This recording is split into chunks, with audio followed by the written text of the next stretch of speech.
আজকাল জেনজি অনেক রকমের সম্পর্কের ডেফিনিশনকে ক্লিয়ার করছে। এর মধ্যেই একটা সম্পর্কের টার্মস হচ্ছে লোকেশনশিপ।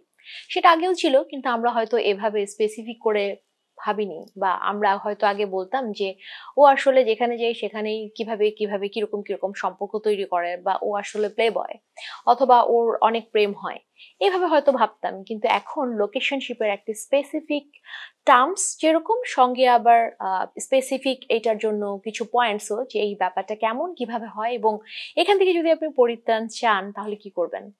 আমি হুরায়রা শিশির, কাজ করছি সম্পর্ক এবং বিয়ে নিয়ে। কাজের এক্সপিরিয়েন্স থেকে আমার কন্টেন্টগুলো তৈরি করা। ভালো লাগলে লাইক কমেন্ট শেয়ার করে স্প্রেড করতে পারেন বন্ধু মহলে। আর রেগুলার আমার কন্টেন্ট পেতে চাইলে ইউটিউব হুরায়রা শিশির চ্যানেল সাবস্ক্রাইব করে নিতে পারেন, টাইমলি আমার কন্টেন্টগুলো পেয়ে যাবেন।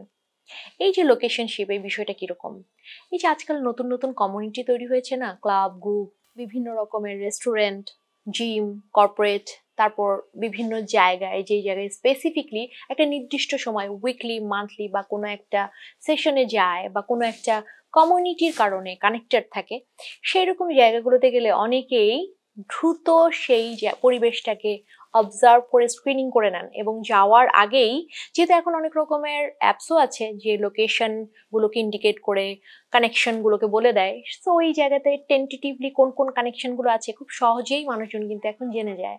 সো এই জন্য টার্মসটাও অনেক সহজেই মানুষজন এখন ডিফাইন করে ফেলেছে যে এই রকমের রিলেশনশিপ গুলো দ্রুত বাড়ছে, এবং এই ধরনের রিলেশনশিপ গুলো বাড়ার কারণে বিভিন্ন রকমের মানসিক বা বিভিন্ন রকমের অবস্থা মানুষের সম্পর্কের মধ্যে তৈরি হচ্ছে। এই যে বিষয়গুলো তৈরি হয়, এতে করে কি হয় বা কিভাবে এটা বোঝা যায়। প্রথমত যে বিষয়টা, যে যারা এই কমিউনিটিগুলোতে যায়, দেখা যায় ব্যাকপ্যাক করে গেলেন ওই জায়গাটাতে, তখনই একটা নির্দিষ্ট মানুষের সঙ্গেই মেশেন। মানে ওই কমিউনিটিতে গেলে ওই বন্ধু, ওই জিমে গেলে ওই বন্ধু, ওই সেশনে গেলে ওই বন্ধু, এভাবে নির্দিষ্ট পিয়ার একটা গ্রুপ আছে, বা পিয়ার একজন স্পেসিফিক আছে, যে ওখানে গেলেই শুধুমাত্র তার সঙ্গে তার বন্ধুত্ব, তার সঙ্গে তার কথা। তো এই আচরণটা অপোজিট একজন মানুষ ভাবেন যে ও আসলে আমার জন্যই এসেছে, বা অপেক্ষা করে থাকেন যে ও কখন আসবে। কিন্তু যে ব্যক্তি ঘুরেন বা যে ব্যক্তি যান, তার জন্য কিন্তু বিষয়টা ওখানে গেলে একটা কমফোর্ট জোন, এটা কিন্তু প্রেম না। তো অপোজিট যে মানুষটা তার জন্য অপেক্ষা করেন, বা ভাবেন যে আসলে বেশ কিছু একটা ব্যাপার, বা ও হয়তো আমাকে ভালোবাসে, আমাকে দেখার জন্যই আসে, বা একটা স্বপ্ন তৈরি করে ফেলেন, তার জন্য ইমোশনকে কন্ট্রোল করা অনেক ক্ষেত্রেই অনেক হ্যাট্রিক হয়ে যায়। তো এই ক্ষেত্রে আপনি একটু অবজার্ভ করবেন যে আপনি এইরকম লোকেশনশিপ রিলেশনশিপের মধ্যে পড়েছেন কিনা। দেখবেন যে মানুষটা আপনার সঙ্গে এতদিন পর এসে দেখা করছে এবং আপনার সাথেই কথা বলছে, সেই মানুষটাকে আসলে আপনার সাথে যোগাযোগ না হলেও ওই দিন ছাড়া আর কোনো সময় আপনার সাথে কথা বলে কিনা, অন্য কোনো ভাবে আপনার সাথে যোগাযোগ করে কিনা, বা যোগাযোগ করার আগ্রহ প্রকাশ করেন কিনা, নাকি ওই সময়টা নির্দিষ্ট 8টা 5টা, বা ওই সময়টা 2 ঘন্টা 1 ঘন্টা উইকলি মান্থলি আপনার সাথে যোগাযোগ করার জন্য অপেক্ষা করেন, বলেন আপনাকে সেভাবে, বাট এমন ভাবে বলেন আপনি ভাবেন যে এটা আসলে প্রেম, এবং আপনি তাকে মিস করে কষ্ট পান।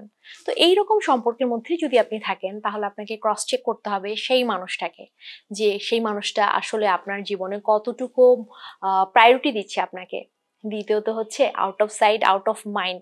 তো এই ব্যাপারটা ওই মানুষটার মধ্যে কতটুকু, আপনি কি তার কথা ভাবছেন, নাকি ওই মানুষটা যে ভাবছে সেরকম কোনো অ্যাক্টিভিটিস তিনি প্রকাশ করছেন, বা কানেকশন দিয়ে কোনোভাবে আপনাকে বোঝাচ্ছেন। তৃতীয়ত যে ব্যাপারটা, সেটা হচ্ছে যে আপনি সেলফ কেয়ার যদি না করেন, তাহলে এই রকমের রিলেশনশিপের কারণে আপনি দেখবেন যে আপনি নিজেকে লোনলি ফিল করছেন, বা আপনি নিজেকে ধরে রাখতে পারছেন না, আপনার ভীষণ কান্না পাচ্ছে, তখন আপনি নিজেকে ড্রেইন করে ফেলবেন।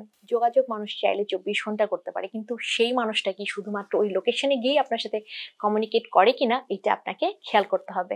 তাহলে আপনি বুঝতে পারবেন যে আপনি আসলে কোন টার্মসে ওনার সাথে সম্পর্কের মধ্যে আছেন, এবং সতর্ক হয়ে নিজেকেও অ্যাওয়ার্ড করতে পারেন, এবং আপনি নিজের জন্য আপনার ইমোশনকে কেয়ার করতে পারেন, এবং আপনার ইমোশনের যে কন্ট্রোল, সেটা আপনি ডেভেলপ করতে পারেন।